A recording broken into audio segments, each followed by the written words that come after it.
যিনি ভিন্ন ভিন্ন রূপের তিনিই আবার নিরাকার। যার যেমন দৃষ্টি সে তেমন দেখে, কিন্তু যার অবস্থান সবচেয়ে নিকটে, যিনি সকল কর্মপ্রবাহের প্রত্যক্ষ সাক্ষী, যিনি পূর্ণ জ্ঞানে প্রতিষ্ঠিত, তিনি তার অনন্ত ভাবের মহিমা ক্রমেই বুঝবেন। সাধন অনুধ্যান করতে করতে জ্ঞানের দৃষ্টি উন্মোচিত হয়। কত পণ্ডিত বিদ্বান এলেন শ্রীরামকৃষ্ণের কাছে, সকলেই হতবাক, মুগ্ধ। তার ভাবের অন্ত পাননি তাঁরা। ঠাকুর বৈষ্ণব সম্প্রদায়ের বিখ্যাত পণ্ডিত ভগবান দাস বাবাজিকে দর্শন করতে গেলেন। তখন তার দীনবেশ, বিনীত নম্র ভাব।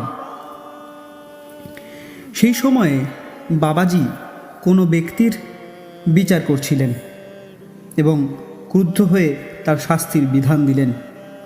শুনে ঠাকুরের দীনভাবটি কেটে গেল। একেবারে গুরুর গুরু, শিক্ষকের শিক্ষক বললেন, তুমি শাস্তি দেবার কে? ভগবান দাস তো স্তম্ভিত।